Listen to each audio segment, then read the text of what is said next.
Bom dia, meus irmãos. Graça e paz.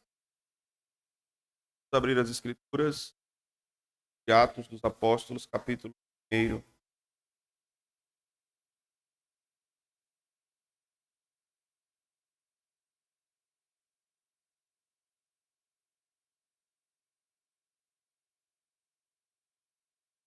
O 5.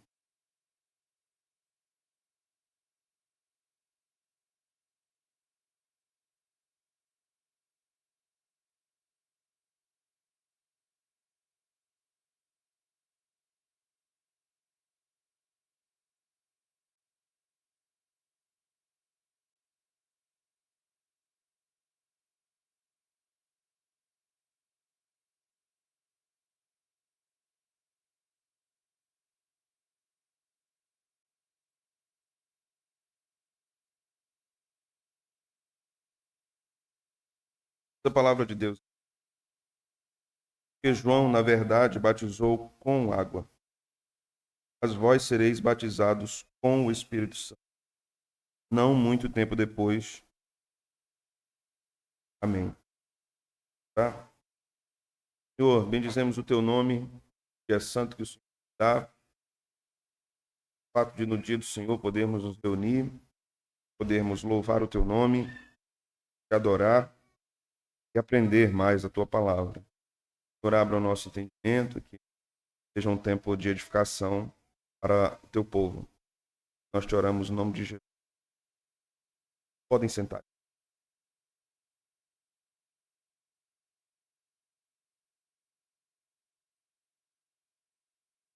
Irmãos, eu irei tratar de um tema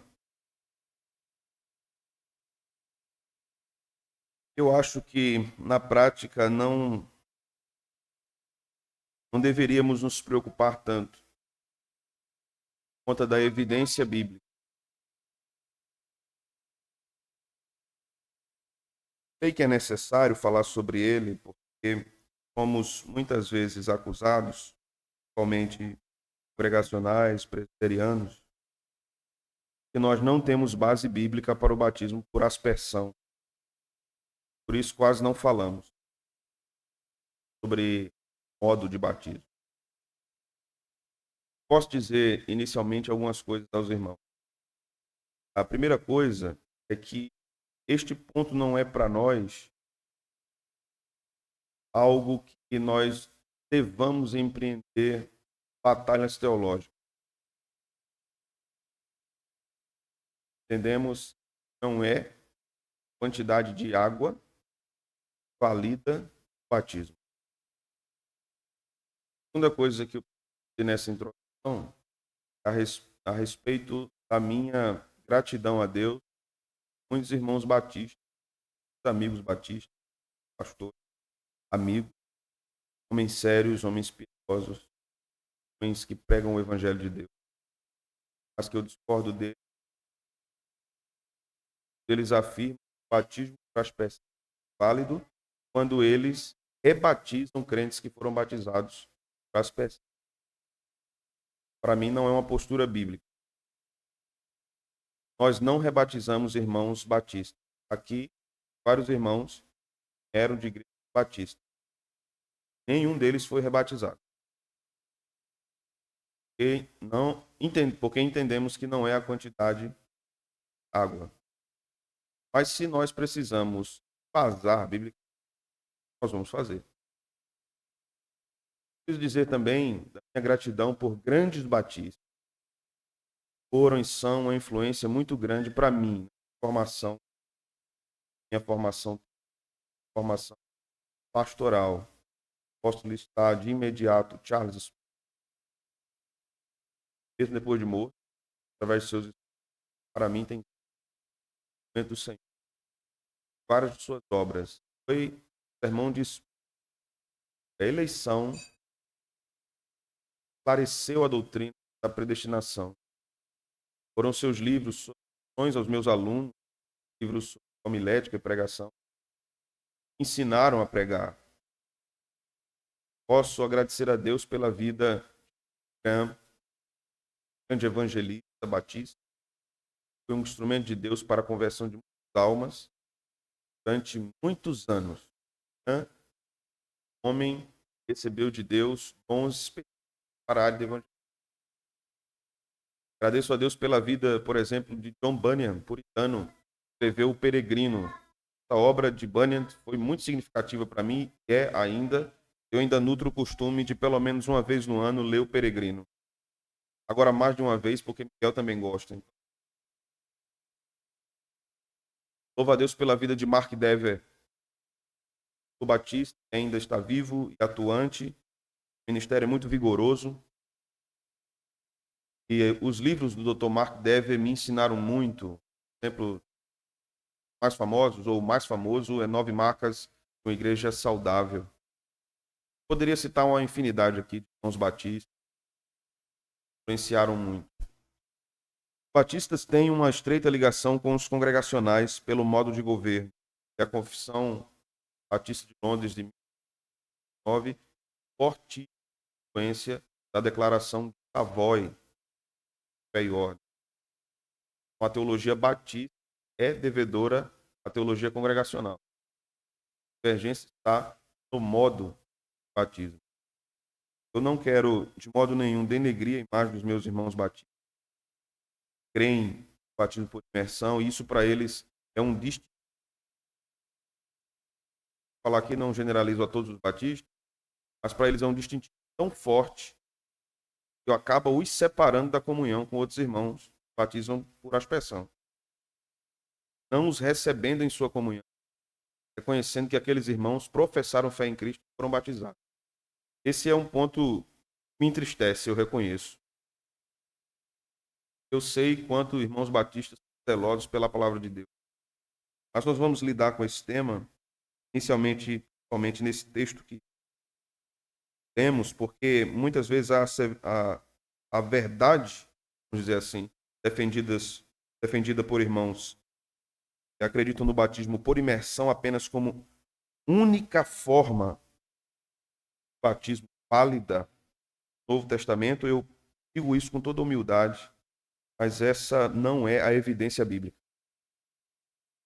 Não é a evidência bíblica. Começa a partir de Atos 1, texto que nós lemos. O texto diz aqui, porque João, na verdade, batizou com água. Com fica modo, não na água. João batizou com água. Um dos argumentos de irmãos mercionistas é que não tinha lógica alguém entrar no rio para ser batizado por aspersão. É lógico. Mas dizer que não, a evidência está posta quando alguém entra no rio, só significa imersão, essa suposta evidência é quebrada com o texto de Atos 1. Porque João batizava com água, não nas águas. A segunda coisa que nós devemos observar aqui é que há um comparativo do batismo com água e do batismo com o Espírito Santo. Todas as vezes que o texto bíblico fala com batismo com o Espírito Santo, a linguagem é aspersionista. O Espírito vem, nós não mergulhamos, ele vem. Então, o batismo com água é um símbolo materializado do batismo com o Espírito Santo. Esta é a lógica teológica posta nesse texto, versículo de Atos 1. O texto diz, porque João, na verdade, batizou com água, mas vós sereis batizados com o Espírito Santo, não muito tempo depois desse dia. A terceira coisa que eu aponto nesse versículo, sobre a palavra batismo. Baptismo. Quando você observa essa palavra, os irmãos imersionistas vão dizer, o que é que significa a palavra batismo? Então, esse é o argumento etimológico, irmãos imersionistas. A palavra batismo significa mergulho, afundar. Sempre significa isso. Vamos lá. Falei um pouco sobre isso na última quinta e vou colocar agora. Quando nós observamos as escrituras desta forma, nós teremos um problema imenso.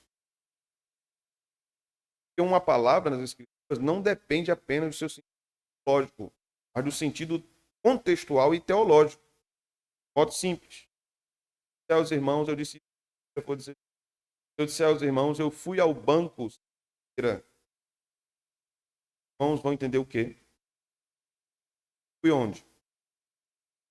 Uma agência bancária. Mas você está sentado aonde agora? Banco. Como é que você entende a agência bancária? Eu uso a mesma palavra banco. Contexto. O contexto vai me mostrar o que é que significa aquela palavra. Você vai para um dicionário, é uma palavra que às vezes ela tem vários sentidos. Vai depender do contexto. Eu digo que gosto muito de manga. Irmãos vão entender que eu estou falando de quê? A fruta. Porque quem comumente diz eu gosto muito de manga de camisa. Você viu alguém já dizendo isso? Estou apaixonado por manga de camisa. Você não vê. Mas todos nós temos. Você está vestido com roupas aí, se você tem roupa sem manga, você está com sem manga. Né? O nordestino gosta de falar de manga de chuva. Já ouviu isso? Dito não. É uma manga de chuva. Manga de quê? Candeeiro. Isso é aquela caixinha, né? A manga do candeeiro. Sabia disso não? Sabia não. Vai depender do contexto, né? Então imagine se uma mãe está com candeeiro e está sem a manga, ela pede a manga ao filho e o filho vem com a fruta. Ou ele corta a manga de uma camisa e entrega a mãe. Ela vai dizer o quê? Não estava falando disso. Está falando da manga do candeeiro. O contexto vai determinar o sentido da palavra. Da mesma forma acontece com a palavra lei. Da mesma forma vai acontecer com a palavra purificação. Então, no Novo Testamento, você vai ter a palavra purificação ligada ao sangue de Jesus. No Antigo Testamento, purificação ligada aos ritos judaicos no templo. Então, você precisa observar o contexto que a palavra está posta. Se você for ler a Bíblia apenas com o sentido etimológico da palavra, o que a palavra quer dizer de fato, você vai ter sérios problemas de interpretação. Não está lidando corretamente com o termo. O termo, por exemplo, no Novo Testamento, vem do livro de Daniel, o termo filho do homem. O que é que você entende por esse termo? Do homem. Paulo usa um termo hebraico, judaísmo do período do Segundo Templo, Efésios, fala de filho da desobediência. O que é que você entende por filho da desobediência? Satanás, ímpios, pessoas desobedientes. Filho de, né? Uma pessoa que é desobediente. Esse é um hebraísmo. Quando eu falo de filho do homem, então você entende o quê? De Deus? Filho do homem. Homem. Né? Inicialmente isso. Homem. Mas este termo não se refere apenas à humanidade de Cristo, quando é aplicado a ele. Refere à sua obra messiânica. O termo aplica-se à sua humanidade, mas não apenas à sua humanidade, mas à sua obra messiânica. Então você percebe que numa leitura simples e comum de um termo filho do homem, você não chega no sentido pleno do termo. Você precisa observar o contexto, qual é o espectro que está ali envolvendo a palavra ou o termo nas escrituras. Da mesma forma se dá o batismo. Mas a gente vai avançar aqui em algumas coisas. Primeiro eu quero fazer uma abordagem comparativa do batismo com a ceia, para depois responder várias questões e textos dados por irmãos imersionistas. Nossos irmãos imersionistas dizem o seguinte: a quantidade de água valida o batismo. Tem que ser por imersão. Mas eles não têm problema com a ceia. Porque a ceia no tempo de Jesus não era uma migalha de pão, como a gente come hoje. Quando você fala de ceia, você fala que os discípulos realmente comiam e realmente bebiam. Não era este cálice do tamanho de uma unha que a gente toma. Nem uma migalha de pão. Aí a pergunta que fazemos aos irmãos imersionistas: a quantidade de pão e de vinho invalida a ceia? Invalida porque eles fazem também igual. Você já foi em alguma igreja batista e recebeu um cálice do diácono desse tamanho? Com um pão? Às vezes você chegar na igreja, alguém abre uma sacola, um diácono lhe dá um pão assim inteiro. Toma, é hora da ceia. Você vai estranhar, né? No nosso contexto não é assim. Eu estava um dia desse com um missionário norte-americano. Ele me disse assim, pastor, eu preciso fazer uma pergunta que eu tenho muita dúvida. Pode fazer. Por que vocês tomam ceia em copo de café? Ele foi à igreja e viu aqueles copinhos de café descartável, né? Aquilo é copo de café, pastor, não é copo de... É o costume de algumas igrejas. Então, quando nós lemos, por exemplo, 1 Coríntios 11, 21, por favor, irmão.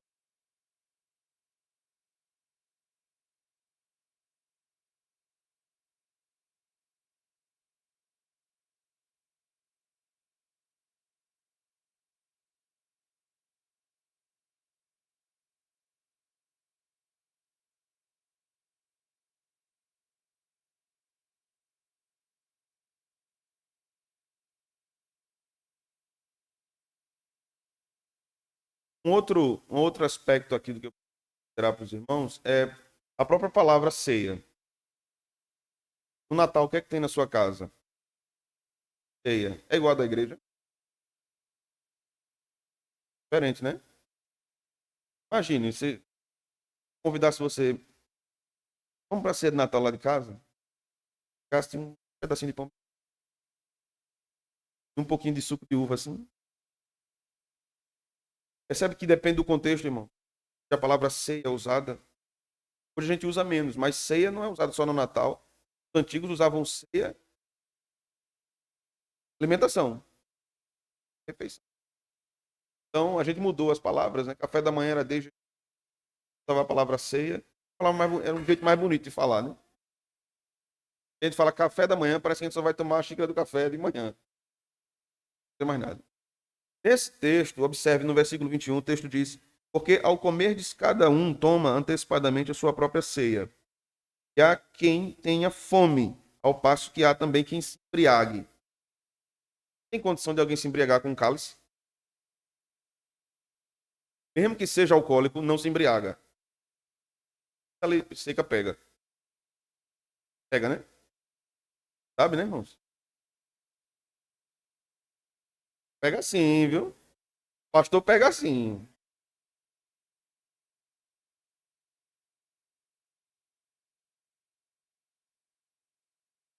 Esses irmãos aqui, né, os amados coríntios, tinham um problema sério com exagero, né? Então há quem ficasse bêbado. Então ninguém fica bêbado com cálice. Então a prática deles no primeiro século era muito diferente da nossa. E a prática dos nossos irmãos imersionistas quanto à ceia é igual à nossa. Eles não invalidam a ceia pelo tamanho do pedaço do pão ou pela quantidade de vinho. Mas com o batismo, a coisa se torna coerente. Dizem que pouca água não valida o batismo, mas só mergulho. Mas vamos para alguns textos importantes, meus irmãos. A forma de administração do batismo. Será que no grego a palavra baptismo, expressam sempre a ideia de imersão? Quando nós observamos os grandes lexicógrafos, estudiosos, exegetas do Novo Testamento, esse não é o consenso. Os grandes estudiosos do grego do Novo Testamento não chegam a esse consenso. Que a palavra batismo sempre significa imergir. E não tem como, de fato, defender isso à luz do Novo Testamento. Qualquer intérprete honesto sabe que não se pode usar a palavra batismo no Novo Testamento da mesma forma. Não se pode defender que é sempre mergulho. Então, nós devemos considerar alguns textos bíblicos. Primeiro, João 3, versículo 23. Esse é um texto sempre usado pelos nossos irmãos imersionistas. Eu vou usar mais o termo imersionista do que batista, porque os batistas são uma denominação, mas nem todo imersionista é batista. Então, existem imersionistas que são episcopais do governo, como, por exemplo, a Igreja Assembleia de Deus ou igrejas pentecostais que têm governo episcopal. Então, vou usar mais o termo imersionista. João 3, 23, irmão.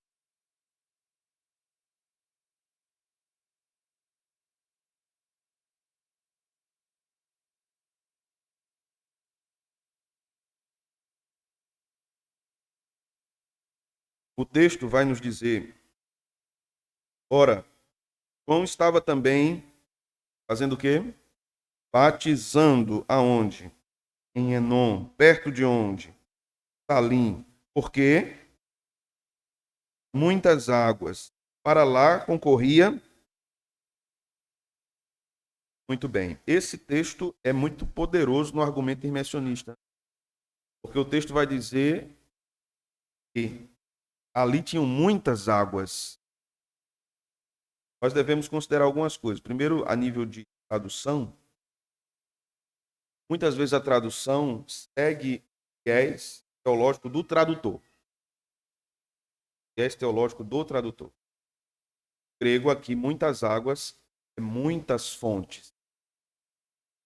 Faz muita diferença. Porque não se encontra nenhuma evidência histórica de que, veja só, leia de novo. Ora, João estava também batizando em Enom. Não há nenhuma evidência histórica que em Enom haviam muitas águas. Mas haviam muitas fontes. Pequenas fontes de água. Há evidência disso. Então, João batizava como? Mergulhando como? Nessas pequenas fontes de água. Na verdade, o texto não defende o imersionismo, mas o aspersionismo. Não. Muitas águas. Mas que, na verdade, no original, muitas fontes. Faz muita diferença no entendimento de quem lê. Né? O segundo texto que nós vamos observar, é também um texto importante para imersionistas, é Romanos 6, versículo 4.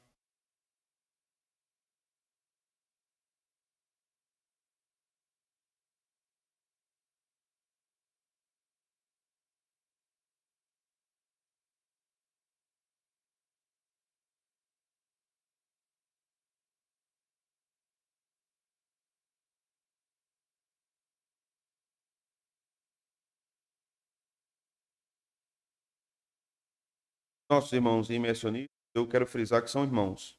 Certo, irmão? Nossos irmãos. Para que ninguém me pergunte depois. E os batistas são crentes mesmo? São. Nossos irmãos. Eles usam, imersionistas usam esse texto para dizer que aponta para o símbolo do batismo por imersão, mergulho. Né? O texto vai dizer o seguinte: fomos, pois, sepultados com ele na morte pelo batismo, para que, como Cristo foi ressuscitado dentre os mortos pela glória do Pai, assim também andemos nós em novidade de vida. Então, quando você lê o texto com um pressuposto imersionista, você vai dizer que está claro, não é? Está claro. E o texto está me dizendo que nós fomos sepultados com ele na morte dele, pelo batismo. Mas alguns detalhes do texto, irmãos. Jesus foi sepultado na terra? Ele abriu o túmulo e ele desceu? Foi sepultado aonde? Na rocha. O texto não pode significar isso. Mas aí alguém pode replicar. Mas é o símbolo. Nem sempre corresponde ao fato. Você é casado? Olhe para sua mão esquerda. Uma aliança? Qual é a lógica disso significar fidelidade? Tem alguma lógica nisso? Olha para o anel, isso aqui significa fidelidade. Aí vem com aquela conversa, né? Porque não tem emenda. Mas é um símbolo de fidelidade, concorda? É um símbolo de fidelidade. Porque tomamos isso culturalmente, símbolo de fidelidade. Mas não há uma lógica de ligação entre o uso de uma aliança no dedo da mão esquerda com a fidelidade no casamento. Há povos que nunca usaram aliança. Mas os símbolos de fidelidade eram outros. Então, nem sempre um símbolo tem a ver de fato com a coisa. Então, e outra coisa, o texto está falando da morte de Cristo, não da minha, percebe?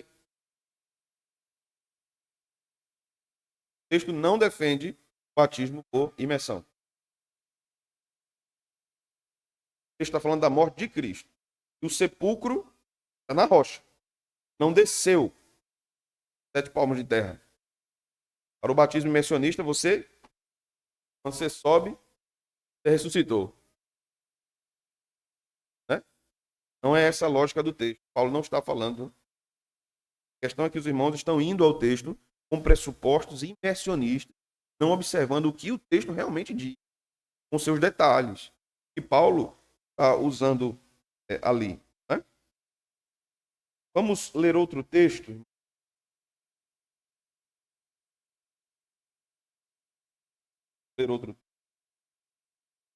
Vamos ler Marcos 7, versículo 4.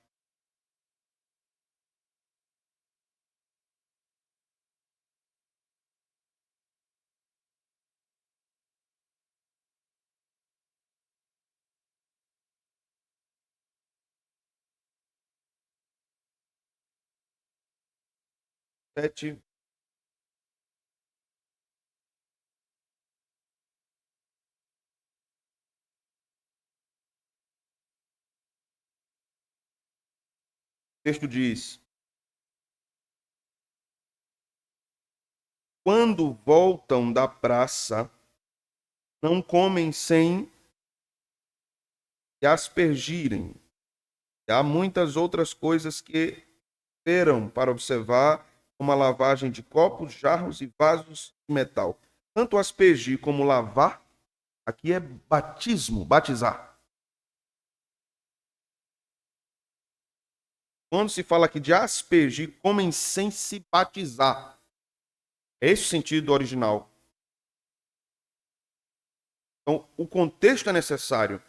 Por isso que o tradutor colocou aspergir. Então, veja de novo. Quando voltam da praça, não comem sem se aspergirem. Significa o quê? Lavar. Sem se lavar. Então, batismo não significa sempre mergulhar, mas também lavar. Mesma forma, mais abaixo, nós lemos aqui lavagem de copos. A referência aqui é batismo. Batismo de copos, jarros e vasos de metal. A ideia é lavar. Não é imergir. Essa palavra aqui, batismo. Não é sempre imergir. É necessário considerar o contexto da passagem. Vamos ler Lucas 11:38.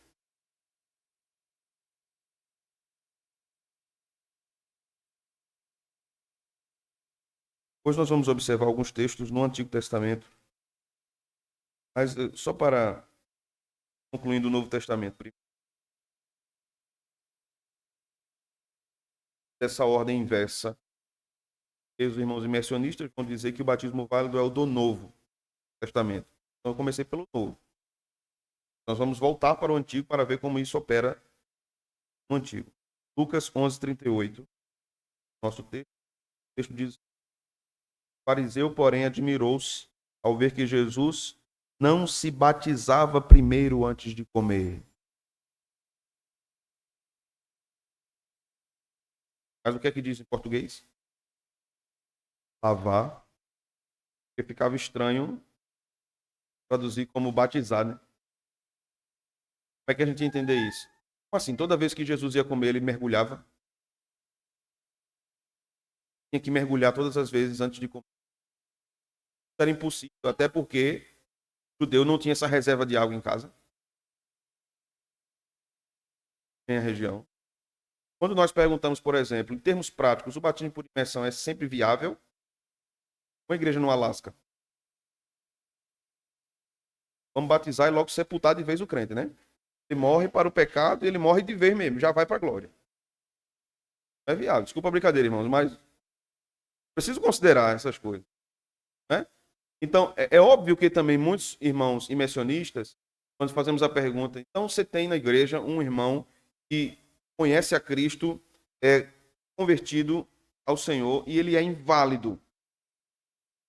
Ele não anda que é tetraplégico, por exemplo, vai submeter esse cristão a descer as águas. Primeiro que não existe essa expressão bíblica, né? Descer as águas. Não existe essa expressão bíblica. Então muitos imersionistas vão dizer, não, ali a gente batiza por aspersão. Porque é uma exceção. Certo? Então nessa exceção vale a aspersão. Para outros irmãos que vêm de igrejas aspersionistas não é válido. Não é coerente, irmão. Coerente. Nós lemos, não foi? Lucas 11:31. Então vamos para outro texto, Hebreus 9. Esse texto de Hebreus é importante.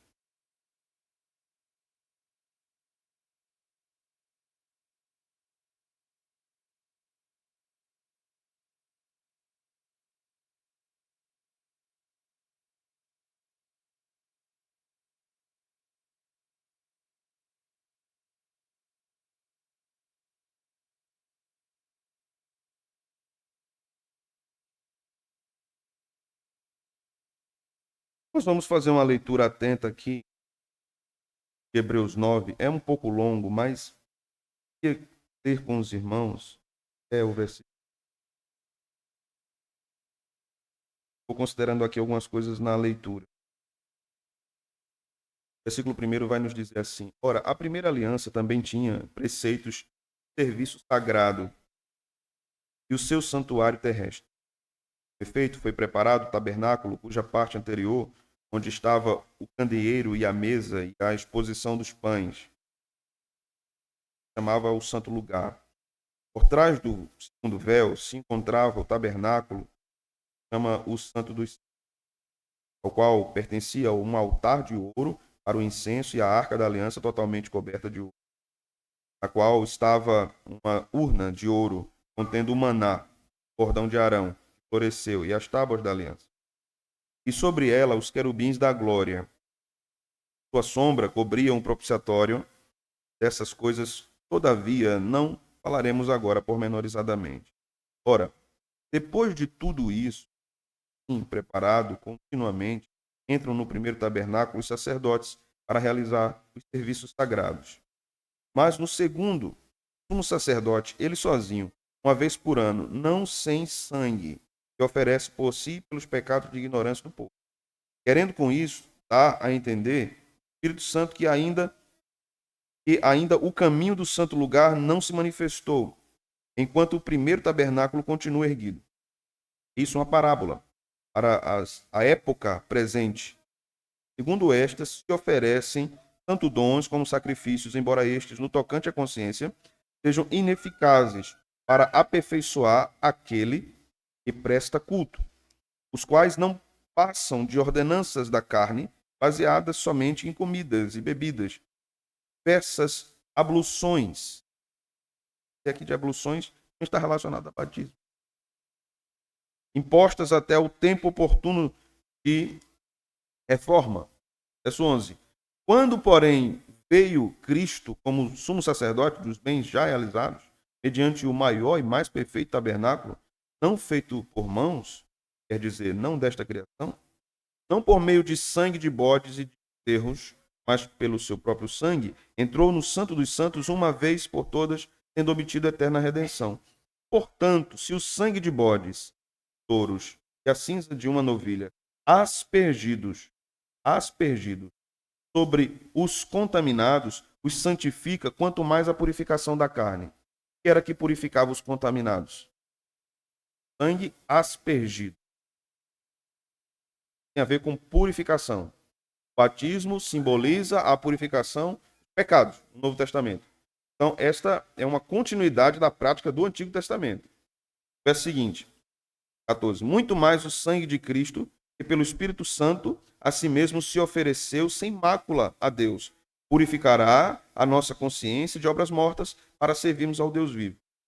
Observe que o batismo é um símbolo da obra purificadora de Cristo.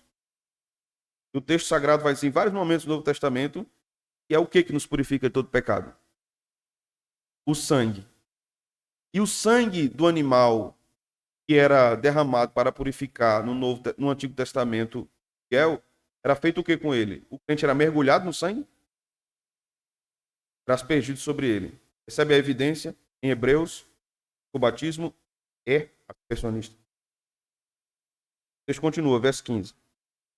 Por isso, ele é o mediador da nova aliança, a fim de que, intervindo a morte para a remissão das transgressões que havia sob a primeira aliança, recebam a promessa da eterna herança aqueles que têm sido chamados.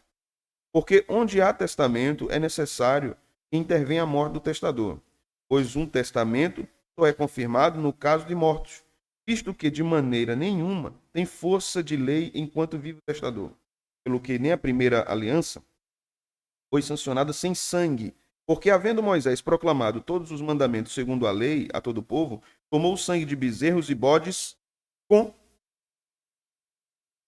água e lã, tinta de escarlate e sopo. E fez o que, irmãos? Aspergiu não só o próprio livro, mas também sobre todo o povo. Não só com sangue, mas com água. Aspergiu todo o povo. O texto continua, verso 20, dizendo: este é o sangue da aliança, o qual Deus prescreveu para vós outros. Igualmente também aspergiu com sangue o tabernáculo e todos os utensílios do serviço sagrado. A ideia de aspergir aqui é batizar, irmão. A ideia de aspergir aqui é batizar. Essa ideia derivada do Antigo Testamento que vai para o Novo Testamento. O verso 22. Com efeito, quase todas as coisas, segundo a lei, se purificam com sangue. Sem derramamento de sangue não há remissão. Observar algumas questões no Antigo Testamento. Vamos abrir a Escritura em Números 19, versículo 18.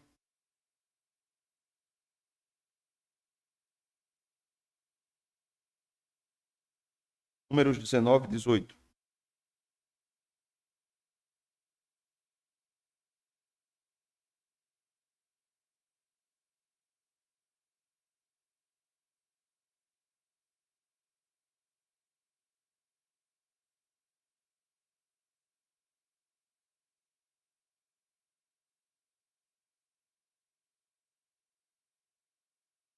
Verso 18 diz o seguinte,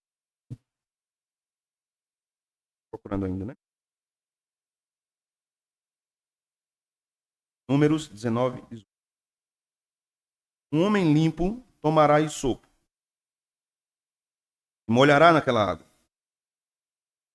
Aspergirá sobre aquela tenda, sobre todo o utensílio, sobre as pessoas que ali estiverem, como também sobre aquele que tocar nos ossos, ou em alguém que foi morto, ou que faleceu numa sepultura. Verso 19. O limpo aspergirá o imundo. Ao terceiro e sétimo dias, purificá-lo-á ao sétimo dia.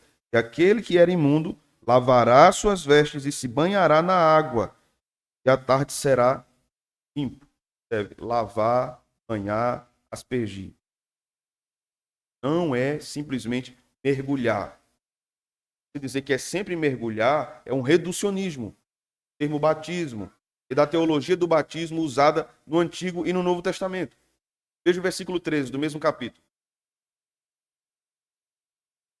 Todo aquele que tocar em algum morto, cadáver de algum homem, e não se purificar, contamina o tabernáculo do Senhor. Essa pessoa será eliminada de Israel, porque a água purificadora não foi aspergida sobre ele.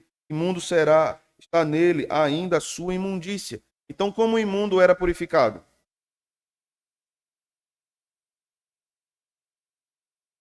Versão. Está no texto. Está no texto sagrado.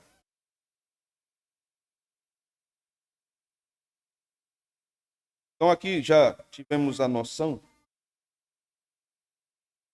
que a evidência que temos à luz das Escrituras, maior evidência há em batismo por aspersão do que. Portanto, vemos que o Novo Testamento utilizou uma palavra que já era usada há pelo menos 200 anos. O que acontece?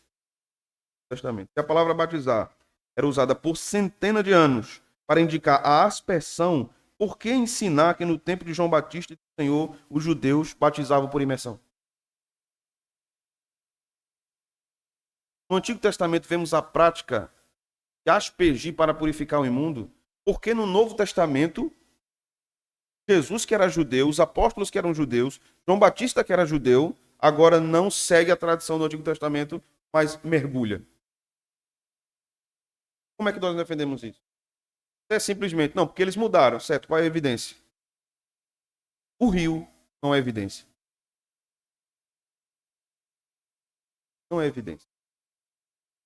Então, quando você apenas conjectura para chegar a uma doutrina, você vai ter vários problemas. Veja só, outro problema. Eu não vou trabalhar o tema, mas eu só mencionar para os irmãos. Irmãos mencionistas dizem, se João batizava no rio, os apóstolos também, então isso não tem lógica de ser por aspersão. Não tem lógica. Porque se foi no rio, vai ter que mergulhar. Né? Resposta prática. As irmãs aqui, quando vão para a praia, sempre mergulham? Sempre? Se tiver com a escova, não mergulhe, né? Mas depois você vai dizer, tomei banho de praia. Ele vai dizer ou não? Mas mergulhou? Não. Mas os mesmos irmãos imersionistas, por exemplo, chegando a fazendo essa inferência de que se alguém ia para o rio, era batizado por imersão, eles não fazem a mesma inferência em 1 Coríntios 10, sendo que o povo de Israel foi batizado na passagem do mar.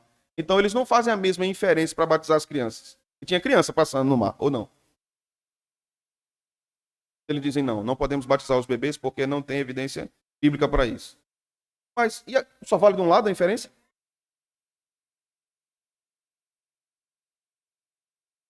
Também, o batismo de Jesus. Jesus foi para o Jordão. Então, se Jesus foi para o Jordão, foi para ser batizado por imersão. Onde o texto diz que ele foi batizado por imersão. Os apóstolos batizaram milhares de pessoas, todas por imersão de lugar. E o carcereiro foi batizado por imersão. Não há evidência que tinha um tanque naquela prisão. Ainda não há evidência. E no deserto, como é que se batiza? No deserto, como é que se batiza? Por imersão. Não tem água. Não, o povo levou uma caixa d'água. Foi, né, irmãos? Não tem condição. Então nós precisamos lidar com o texto de modo atento, né? Eu torno a dizer que eu amo demais meus irmãos batistas. Mesmo que eu fosse pastor batista, eu diria, batismo por aspersão consta nas escrituras. Eu diria a minha igreja. Se é um irmão batizado por aspersão, a igreja deve recebê-lo. Se a igreja em assembleia não recebesse, era outra coisa. Mas o meu parecer para a igreja era esse. O pastor não governa a igreja absolutamente sozinho. Mas se a igreja quer ir contra o que o pastor está ensinando, um governo congregacional, ela pode. Não deveria, se o que ele está ensinando é bíblico. Mas eu diria a irmãos, irmãos que são de igrejas aspersionistas. Qual é um ponto aqui que eu quero fazer uma aplicação, irmão? Se um irmão sai de uma igreja, foi batizado por aspersão, vai para uma igreja imersionista e requer-se dele imerso, a minha concepção, aquele irmão negou a sua profissão de fé. Ele negou.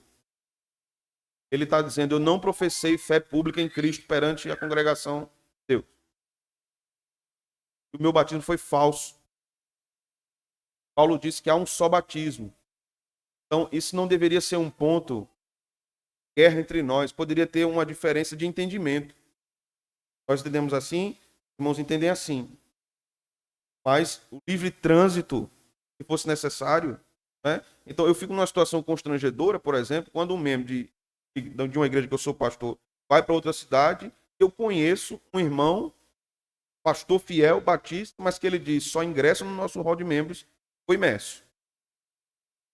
Não como recomendar essa igreja, por mais fiel que seja a pregação. Eu estou dizendo ao meu irmão que vai para lá, negue sua profissão de fé pública e diga que agora está tudo começando novo lá na igreja que você vai. Difícil. Isso. Mas repito, não são todos os pastores que têm essa postura, né? Essa posição. Mais uma vez, irmãos, o texto vai nos ensinar no Novo Testamento que o batismo está muito ligado ao batismo com o Espírito Santo. Em Pentecostes nós lemos que ele vem, né? Vem. Vamos olhar um texto lá no Antigo Testamento, Joel.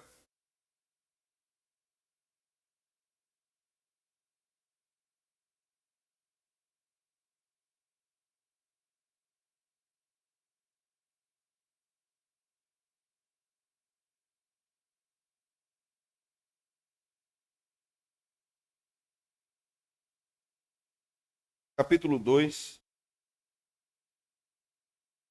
versículo 28.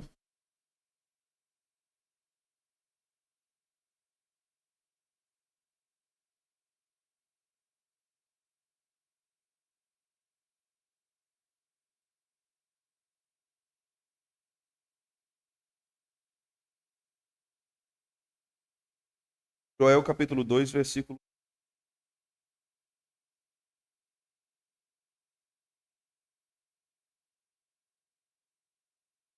Promessa do derramamento do Espírito. E acontecerá depois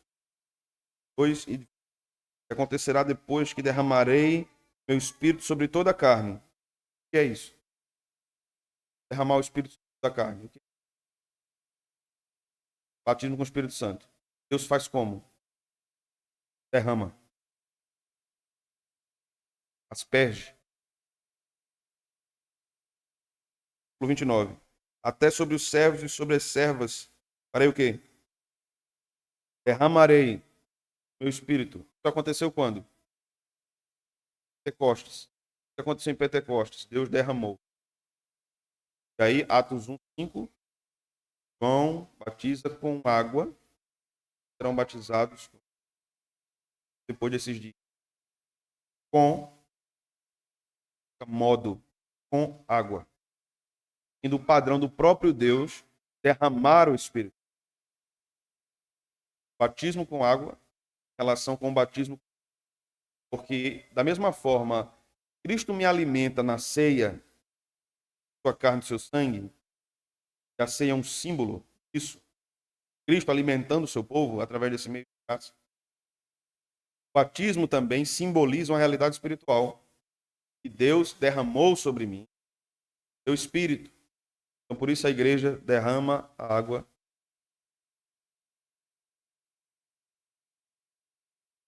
Vamos ler Isaías 52, 15.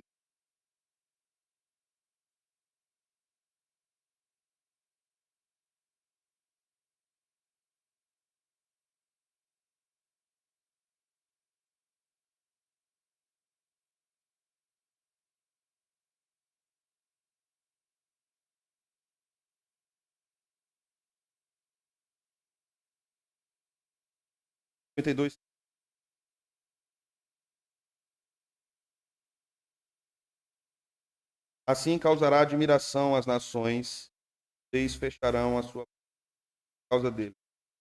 É aquilo que não lhes foi dado verão. Não, o termo aqui causará admiração não era traduzido assim em português até 1960. O termo aqui é nazar, aspergirá. Aspergirá. Vamos ler outro texto no Antigo Testamento? Jeremias 31, versículo 31 a 33.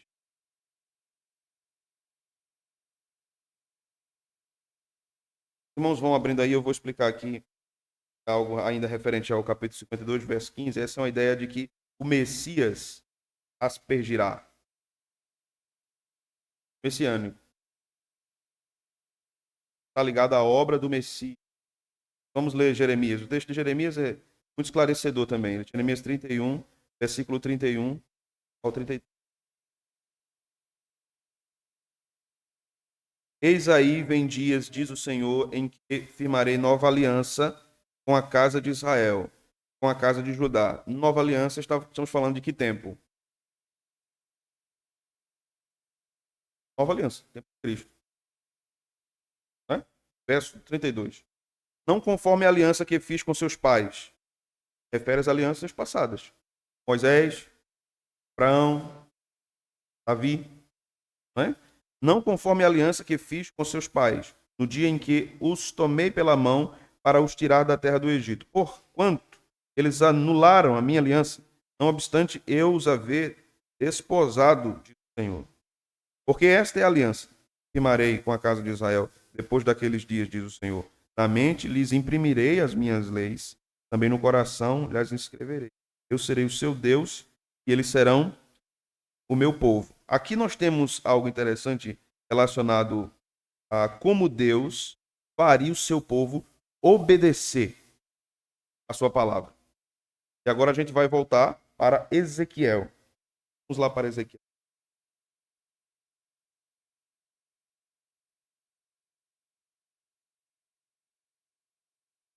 Eu acho que é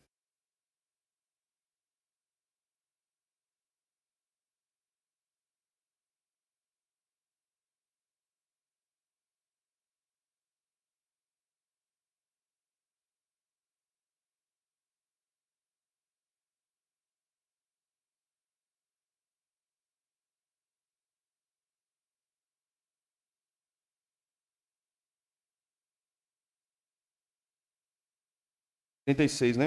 Obrigado, pastor. 36, 25.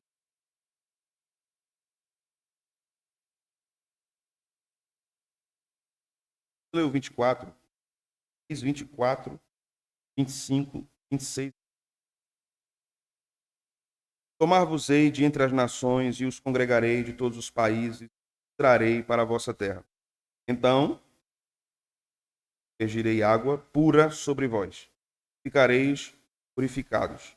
Todas as vossas imundícias, todos os vossos ídolos, purificarei. Uma pausa aqui. A ideia aqui de aspersão é uma ideia de purificação espiritual. Porque esse uso era usado no Antigo Testamento. E Ezequiel é um profeta do Antigo Testamento.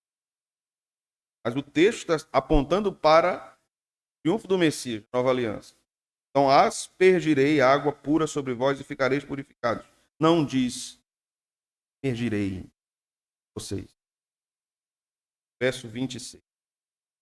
Dar-vos-ei coração novo e porei dentro de vós o espírito novo. Tirarei de vós o coração de pedra e vos darei coração de carne.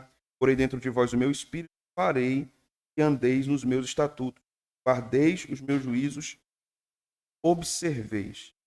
Deve, como o texto se processa na linguagem do profeta Ezequiel. Aspergirei. Eu acho que o que eu já disse é suficiente para que nós entendamos uma forte evidência de batismos ocorridos tanto no Antigo como no Novo Testamento foram por aspersão, não por imersão. Invalida o batismo de igrejas imersionistas? Não. Não invalida. Documentos antigos como o de Daquê, por exemplo, duas formas eram apontadas. Se eu fosse mencionar aqui argumentos históricos, irmãos, que eu acredito não ser necessário, mas quando nós observamos e construções de igrejas antigas, eram pias batismais. Pias batismais. Eles perderam isso, né? Hoje a gente usa uma bacia assim de alumínio. Muitas igrejas tinham pias de mármore perto do púlpito. Isso é encontrado ainda. Então, a prática histórica da igreja, antes do movimento batista se desenvolver, era por aspersão, porque a igreja entendia esses termos. Você lê os pais da igreja, os reformadores, batizavam por aspersão. Então, o movimento batista, né, lá na frente, vai mudar a questão. Antes, Ana Batista, era grande controvérsia bem a respeito do batismo, mas não necessariamente. Eu não gosto de acreditar sempre, fazer uma ligação do movimento batista com Ana Batista. Há muitas diferenças no movimento. Amém, irmãos?